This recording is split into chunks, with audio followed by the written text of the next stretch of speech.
بسم الله الرحمن الرحيم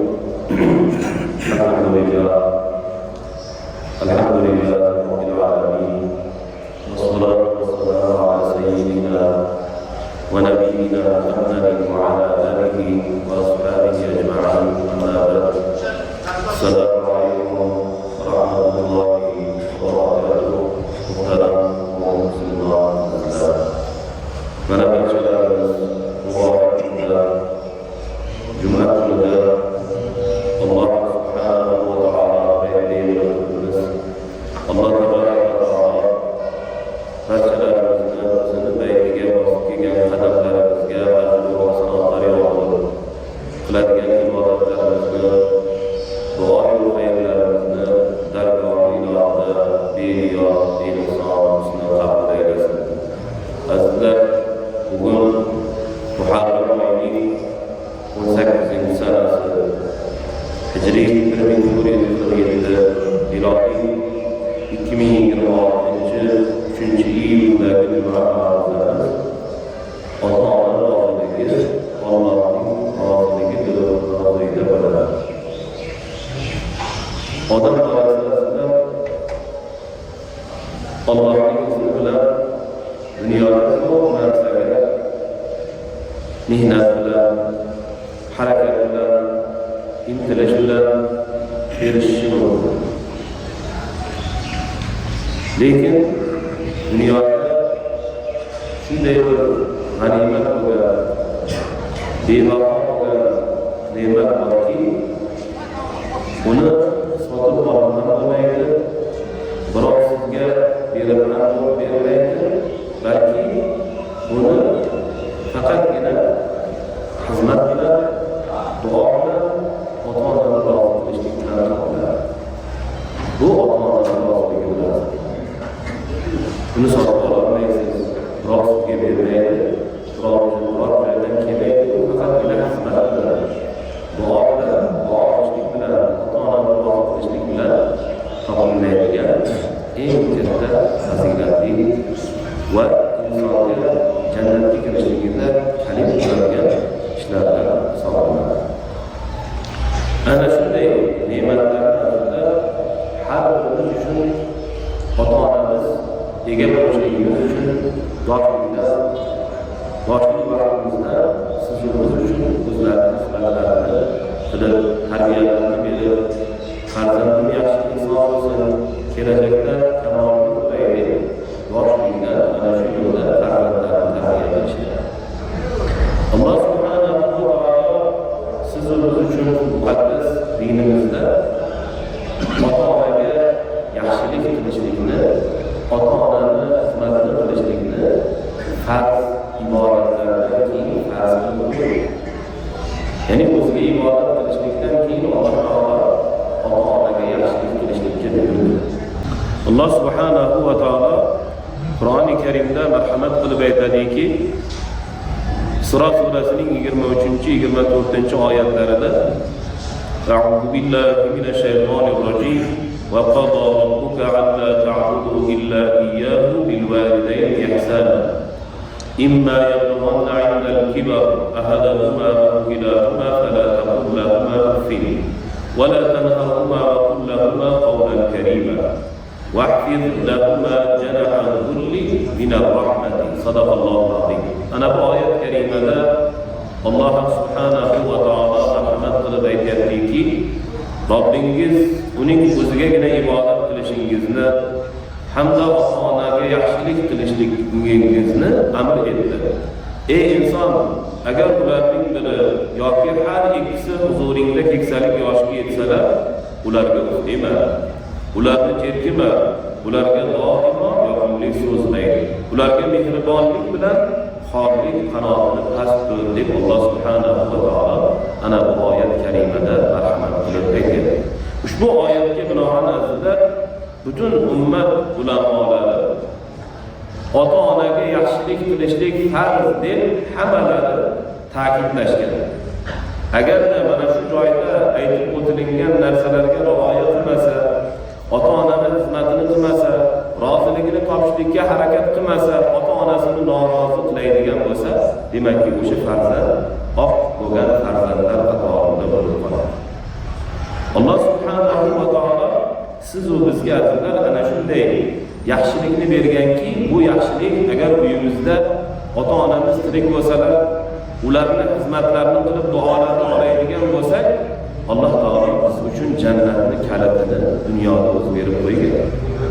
Agar ota-ona tirik bo'lib, uni xizmatini qilmasdan norozi qilaydigan bo'lsa, Alloh saqlasin, ota-ona o'sha farzand uchun do'zax. Rozi qilmagani uchun, xizmatini qilmagani uchun, xizmatini qilmasdan ko'zdan yosh oqizgani uchun, ota-onasini xafa qilganligi uchun u bandani ikki dunyosi xor bo'ladi.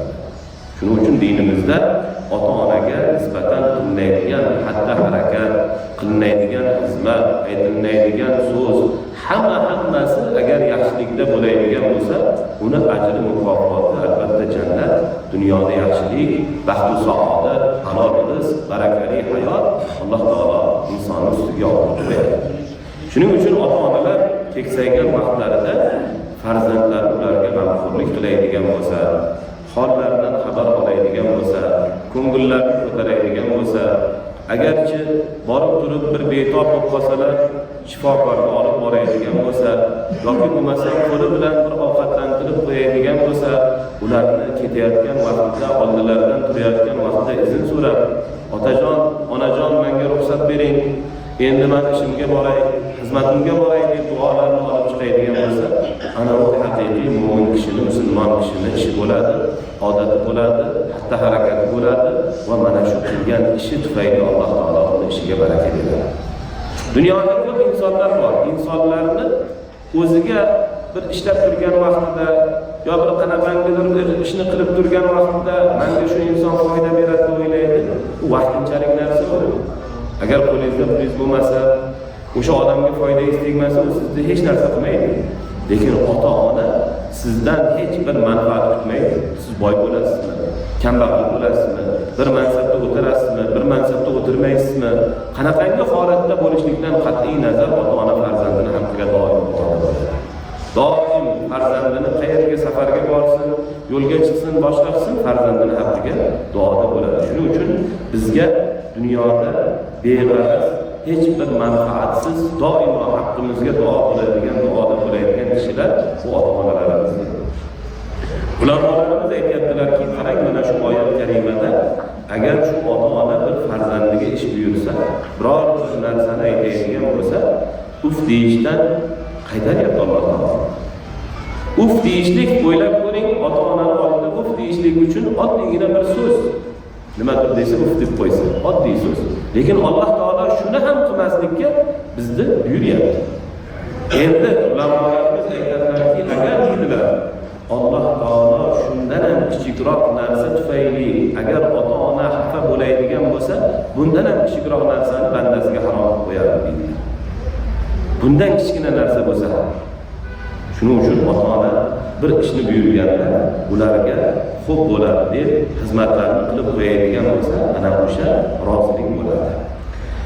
Alloh taolo Luqmon surasida ota-onaga yaxshilik qilishlikni umumiy buyurib, marhamat qilib aytadiki, biz insonga ota-onasini rozi qilishni buyurdik deydi Alloh taolo. Onasi uni zaiflik ustiga zaiflik bilan qornida ko'tarib yurdi.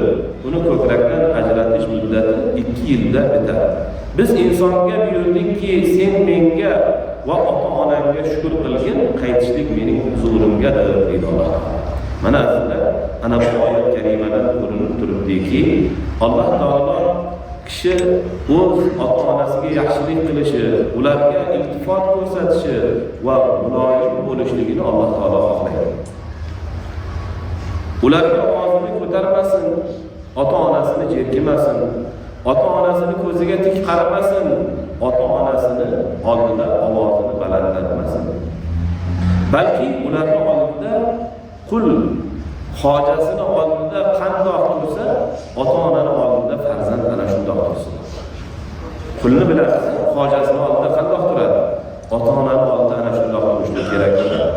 G'o'ddaysa, yerdaysa, gapirganda uf desa, jerkisa, siz nimani bilasiz desa, bir paytlar ishtonini bulg'ab, bir parcha et bo'lib, osmonga qarab, vag'illab yig'lab yotgan vaqtida shu dunyoga kelishligiga sababchi bo'lgan ota-onasi o'shani boqqan, katta qilgan, tarbiya qilgan, ilm o'rgatgan, bilim o'rgatgan, bugunga kelib katta bo'lgandan keyin ota-onasiga qarab siz nima bilasiz deydi.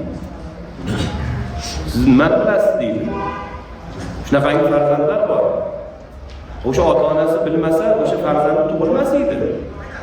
Bilgani uchun uylangan, oila qurgan, farzandlik bo'lgan, farzandni tarbiya qilgan, Alloh taolo menga shu farzandni omonat qilib bergan deb turib farzandini oldidagi burchini bajargani uchun oldidagi o'sha farzandni olib o'tiribdi. Agar bilmaganda shu ishlarni qilmas edi. Shuning uchun mana bu narsada ota-onalarga gapirishlikda juda ehtiyot bo'lishlik kerak, ayniqsa yoshlar.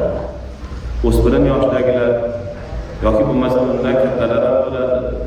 O'zi namoz o'qisa-yu, ibodat qilsa-yu, yaxshi kasb-korni qilsa-yu, lekin ota-onasiga nisbatan odob, axloqda, muomalada ularni haqqiga rioya qilmasa, Alloh taolo unaqangi ibodat qiluvchi bandani azizlar ibodatini hech qanaqangi ahamiyati yo'q o'zida. Ibodatni qildingmi, amalni qildingmi, uni samarasi xulqimizda ham, hatta harakatimizda ham, so'zimizda ham ko'rinishlik kerak. Shuning uchun azizlar ana bu narsalarga ehtiyot bo'lishlik zarur ekan. Payg'ambarimiz Muhammad Mustafa sallallohu alayhi va sallamdan Abdulloh ibn Mas'ud radhiyallohu anhu rivoyat qiladilarki, Nabiy sallallohu alayhi va sallamdan so'radi, amallarning qaysi biri afzal deb so'radim deydilar. Shunda payg'ambar alayhissalom vaqtida o'qilingan namoz dedilar. Vaqtida o'qilingan namozdan keyin yana qaysi amal afzal amal deb so'radim deydilar. Shunda payg'ambar alayhissalom ota-onaga yaxshilik qilishlik dedilar. Alloh taologa ibodat qilishlikdan keyin ota-onaga yaxshilik qilishlik turibdi. Alloh taologa farz bo'lgan, Alloh taolo bandasi uchun buyurgan mana shu ibodatdan keyin ota-onaga yaxshilik qilishlik turibdimi? Demakki azizlar, bu amal eng ulug' amal. Biz e'tibor qilishligimiz kerak bo'lgan amal. Bu amalga beparvo bo'lmasligimiz kerak bo'lgan amal. Shuning uchun bu narsaga nihoyat darajada e'tiborli bo'lishligimiz kerak bo'ladi. Ba'zi farzandlar aytadilarki, men deydilar, ota-onamni ta'minlab qo'yganman deydi. Uy-joy berganman. Ularga deydi, uyda hamma bozorlig'ini qilib berganman, usti boshlarini qilib qo'yganman. Bo'ldi-da deydi. Vaholanki azizlar, bu bilan ish bitmaydi. Birgina shirin so'z, birgina oldilarida o'tirib suhbatlashishlik ana shuncha qilib qo'ygan ishingizdan-da ziyodaroq ishdir.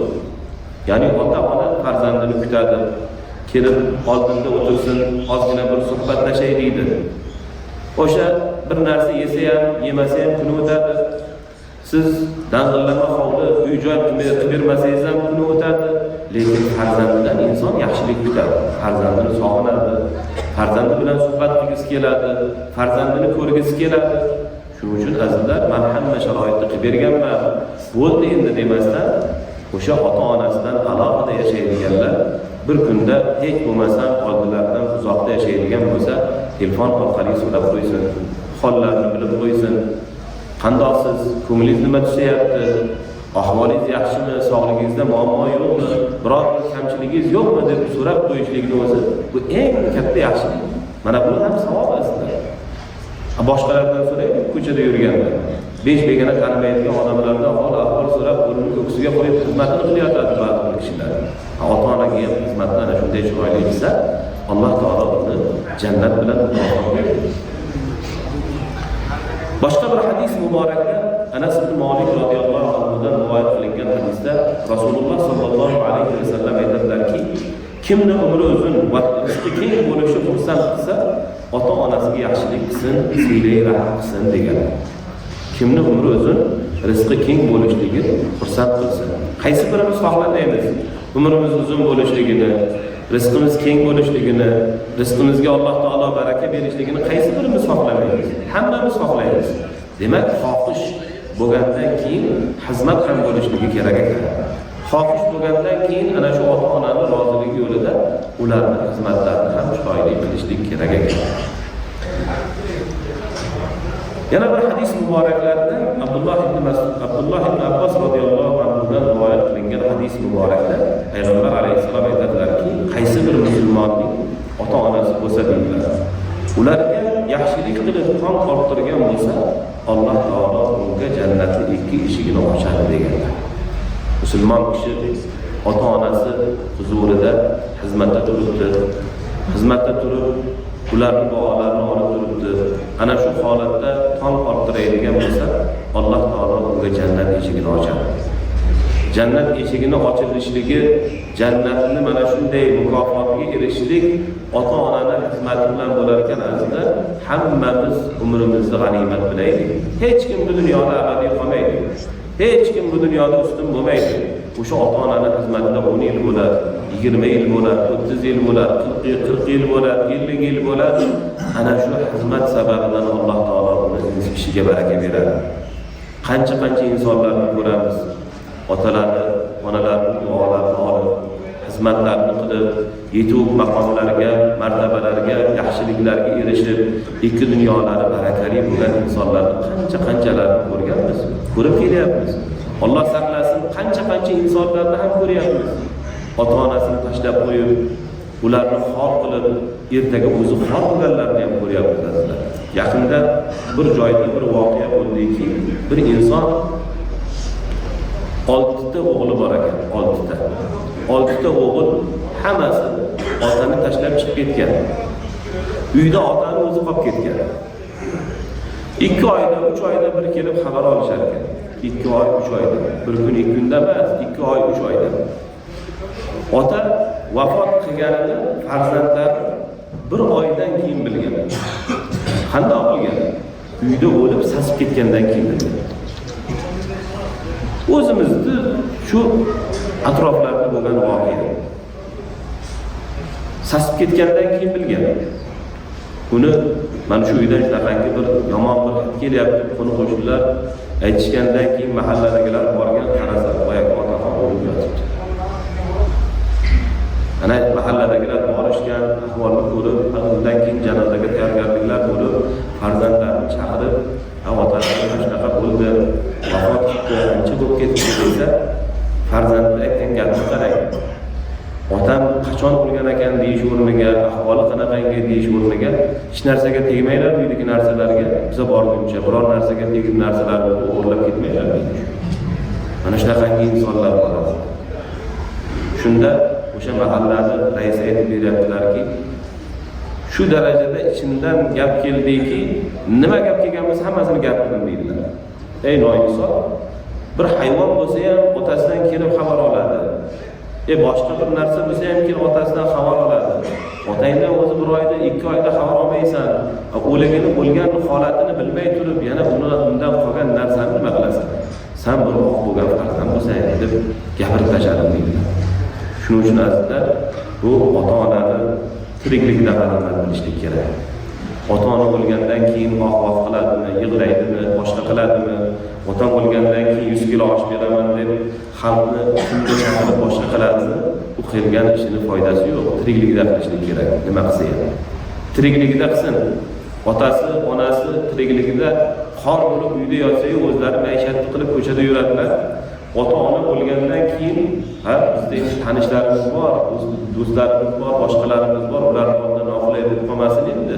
Dasturxonni chiroyli qilib qo'yaylik, meva-cheva, chaqchuqlardan qo'yaylik, konfet, shikolatlardan qo'yaylik. Ey noinsof, tiriklik vaqtida shu ishni qilib qo'ygan. Tiriklik vaqtida o'shani mingdan birini olib kelib turib, oldilarida bir ikkitagina issiq non bilan 1 kilo go'shtni olib kelib, yopmasa o'shani bir chiroyli taomni olib kelib turib bergin. Ana ota-ona duo qilsinlar. Allohim sendan rozi bo'lsin, men sendan roziman. Topganingga Alloh baraka bersin. Seni ikki dunyoyingni Alloh taolo o'zi yaxshilik ustida qilib qo'ysin deb duo qilsinlar. Ana bu duo mustajob duo bo'ladi. Ba'zi bir farzandlar bor, otasini, onasini so'kadiganlar bor, Alloh saqlasin. Azizlar, bu jannatni va'da qilib turibdi Alloh taolo ota-onaning xizmatida. Ota-ona endi farzandi uchun yaxshi bo'lsin deb gapiradi, yaxshi bo'lsin deb uni tarbiya qiladi, yaxshi bo'lsin deb uni ortidan duo qiladi. Hech qachon ota-ona farzandiga yomonlikni xohlamaydi. Shuning uchun aytiladiki, azizlar, ota-onalaringizga yaxshilik qilinglar, shunda farzandlaringiz ham sizlarga yaxshilik qilishadi deganlar payg'ambar alayhissalom. Ya'ni bu degani nimani qilsang o'zingga shu narsa qaytadi degani. Ota-onasiga hasotgan bo'lsa, cho'p otgan bo'lsa, so'kkan bo'lsa, urushgan bo'lsa, o'ziga u narsa 10 barobar ziyodasi bilan qaytadi. Buni esdan chiqarmaslik kerak bo'lar ekan. Payg'ambar alayhissalom bir hadis muborakda aytadilarki, Abu Umama radhiyallohu anhudan rivoyat qilingan hadisda bir kishi payg'ambar alayhissalomning huzurlariga kelib, "Ya Rasululloh, ota-onaning borasidagi haqqi nima?" dedi. Payg'ambar alayhissalom aytdilarki, "Ular sening jannating yoki jahannaming" dedilar. Ota-ona bizga yo jannat yo jahannam. Agar xizmatlarni qilsak, jannatga erishamiz. Agar ularni norozi qilib dunyodan o'taydigan bo'lsak, Alloh saqlasin, buni mukofoti jahannam bo'lib qolishligi mumkin bo'ladi. Shuning uchun azizlar, ota-ona bu Alloh taoloning bandaga bergan eng ulug' ne'mati, eng katta ne'mati. Agar kimning uyida ota-onasi tirik bo'lsa, agar xafa qilgan bo'lsalar, oyoqlariga tosh urib, ota-onalardan kechirim so'rasinlar, ota-onalarni ko'ngillarini xafa qilib, ularga ozor bergan bo'lsalar, ulardan kechirim so'rasinlarki, hali ham vaqtlari bor. Qancha insonlar ota-onasi dunyodan o'tib ketgandan keyin afsus qilib yuradi. Ertaga uni jazosi borki, ana shu ertaga qoldirmasin. Ota-onasini xafa qilib qo'ydi ham deylik, o'zini oldida farzandi turibdi, o'g'il qizi turibdi. Ertaga o'shalardan ana shu qilgan xafagarchiligi qaytishligini unutmasin. Otasiga nima qilgan bo'lsa, o'sha narsa o'zini farzandidan yaxshiligi ham qaytadi, yomonligi ham qaytadi. Yoshlarga ham nasihatimiz shu bo'ladiki, ota-onalarga qarab, ularning ko'ziga tik boqib, ularga gap qaytarib, ularga siz nimani bilasiz deyishlikdan o'zini saqlasin. Chunki o'sha ota-onaga qilingan hamma xatti-harakat ertaga o'zini farzandidan qaytib qolishlik ehtimoli bo'ladi. Mana bu yana bir hadis muborakda keladiki, Abdulloh ibn Amr radhiyallohu anhudan rivoyat qilingan hadisda Rasululloh sallallohu alayhi vasallam shunday dedilar: "Gunoh kabiralar dedilar, Allohga shirk keltirishlik, ota-onaga oq bo'lishlik, odam o'ldirish va yolg'ondan qasam ichishdir" deganlar. Mana bu joyda e'tibor qilayotgan bo'lsangiz, azizlar, Alloh taologa eng katta gunoh bo'lgan ishlarning ichida mana azizlar ota-onaga oq bo'lishlik turibdi. Ota-onaga inson o'zidan o'zi oq bo'lib qolmaydi azizlar. Ulamolarimiz aytadilarki, Abdulloh ibn Muborak rahmatullohi alayhi bu haqda shunday dedilar: "Agar deydilar, ota-onang sen bilan murosa qilishni boshlasa deydilar. Agar ota-onang sen bilan murosa qilishni boshlasa deydilar. Senga gapirganda deydilar, bezovtalanishingdan va g'azabing chiqishidan qo'rqib, ehtiyotkorlik bilan so'zlarni saralab gapirishni boshlasalar deydilar. Bilib qo'yki, sen ota-onangga oq bo'lyapsan." Bu so'zni qarang, buni hikmatini qarang. Agar ota-ona farzandini xafa bo'lishligini o'ylab, gaplarni tanlab gapirib, siz bilan murosa qilib gaplashayotgan bo'lsa, bilib qo'yingki, siz ota-onangizga oq bo'lyapsiz.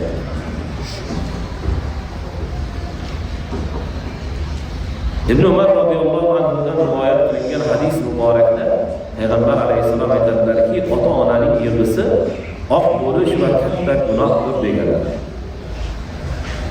Ota-onani ko'zidan farzandini xafa qilganligi sababidan yosh chiqadigan bo'lsa, o'sha farzandning oq bo'lishi va katta gunoh kabira ekan.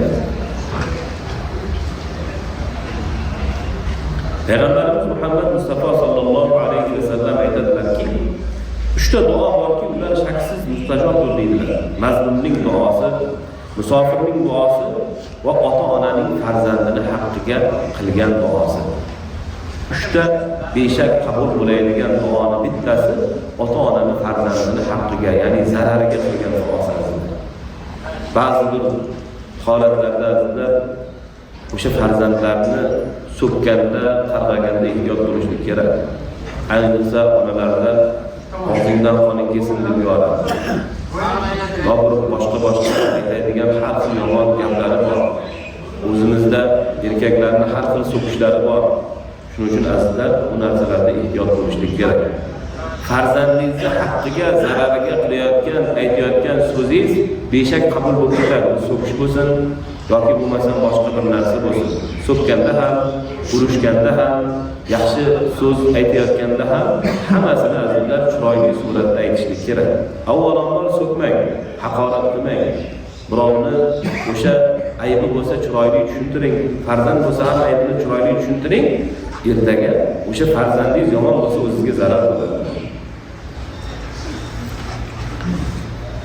Farzand ota-onani xizmatini qilishligi, chiroyli muomala qilishligi va ularni haqqiga doimo duoda bo'lishlik kerak. Ya'ni azizlar, biz ota-onamizni haqqiga doimo duoda ham bo'lishligimiz kerak bo'ladi.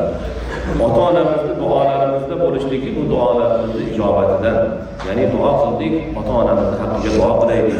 Gunohlarni kechirilishligini so'raylik, mag'firat so'raylik, ibodatda bo'lishliklarini so'raylik. Ana bu duoimiz ijobat bo'ladigan duo bo'ladi. Agar ota-onalar azizlar dunyodan o'tib ketgan bo'lsalar-chi? Agar ota-onalar dunyodan o'tib ketgan bo'lsalar, Payg'ambarimiz Muhammad Mustafa sallallohu alayhi va sallam bu xususda o'zlarining hadis muboraklarida aytadilarki, ularning haqlariga duo qilishlik, istig'for aytishlik, ahdlari bo'lsa ahdlarini bajarishlik, ota-ona orqali qarindosh bo'lganlarga silay rahm qilishlik va do'stlarni hurmat qilishlik ota-ona dunyodan o'tgandan keyin farzandi qiladigan ishlar qatorindadir. Ya'ni ota-onani doim namozlarimizda duo qilamiz. Hattoki har bir namozimizda Allohumma g'firli duosini o'qiymiz. Allohim gunohlarimizni, ota-onalarimizni gunohlarini kechirgin deb har doim Alloh taologa duo qilamiz. Mana shu duolarni ko'paytirishlik kerak ekan. Istig'for aytishlik kerak ekan. Agar ota-onalar kim bilan bir ahd qilgan bo'lsalar, yo bir narsani qilib beraman degan bo'lsalar, o'sha ahdlariga rioya qilishlik kerak ekan. Ota-ona orqali qarindosh bo'lganlar, amakilar, tog'alar yoki qavm qarindoshlar bilan aloqani mustahkamlashlik kerak ekan. Yoki bo'lmasa silay rahmni do'stlar bilan hurmatlashlik, ota-onalarning do'stlari bo'ladi. Ana shu do'stlarni chaqirib turib, otam bilan birga o'tirgansiz, u bilan otam bilan bir necha yil do'st bo'lgansiz, keling deb turib, javoblariga borib turib, ular bilan ham aloqani mustahkamlab qo'yishlik, bu ota-ona o'tgandan keyin ular haqqiga qilinadigan ishlardan ekan. Bugungi kunda azizlar, mana yurtimizda ham yurtboshimiz tomonidan butun xalqimiz uchun katta ishlar amalga oshirilyapti. Kuni kecha e'tibor qilgan bo'lsangiz, 30-iyun kunida yoshlar kuni bo'ldi. Yoshlar kunida muhtaram yurtboshimiz butun o'sha respublikamizdagi yoshlar bilan suhbat qildilar. O'sha suhbatlar davomida yoshlar bu vatanimizning kelajagi, ular uchun yaratib berilayotgan shart-sharoitlar, ularning bilmi, ma'rifati yo'lida olib borilayotgan shart-sharoitlar azizlar juda katta e'tibor qilinyapti. Buni zamirida nima yotibdi? Buni zamirida ertangi kelajagimiz yotibdi. Kelajagimizni mana shu yoshlarimiz qo'lida. Farzandlarimiz ilmli bo'lsa, bilimli bo'lsa, zukko bo'lsa, ota-onasini duosini oladigan, rozi qiladigan farzandlar bo'lsa, demakki bizni din tomonidan ham, davlatimiz tomonidan ham, insoniylik tomonidan ham hamma vazifamizni joy-joyiga qo'yadigan bo'lsak, inshaalloh Alloh taolo yurtimizni barakotli qiladi, xalqimizni hayotini farovon qiladi, yoshlarimizni kelajagini buyuk qiladi. Alloh tabarak va taolo o'zi yurtimizni tinch qilsin, xalqimizni hayotini farovon qilsin. Jamoatimizdagi barcha mo'min musulmon birodarlarimizni ota-onalari tirik bo'lsa, ota-onalarning xizmatlarini qilib, jannatni kalitiga ega bo'lib, jannatda ota-ona uchun xizmat qilinganda va'da qilingan eng yuqori martabalarda bo'lishlikni Alloh o'zi nasib aylasin. Ota-onalarning xizmatlarida bo'lib turganlarga Alloh subhanahu va taolo o'zi kuch-quvvat bersin, g'ayrat, shijoat bersin, qiladigan kasb-korlariga baraka bersin. Alloh subhanahu va taolo ota-onalariga osiy bo'lganlar bor, ota-onalarni xafa qilib qo'yganlar bor. Ana shularga ham Alloh o'zi insof, tavfiq, rushd, hidoyat ato aylasin.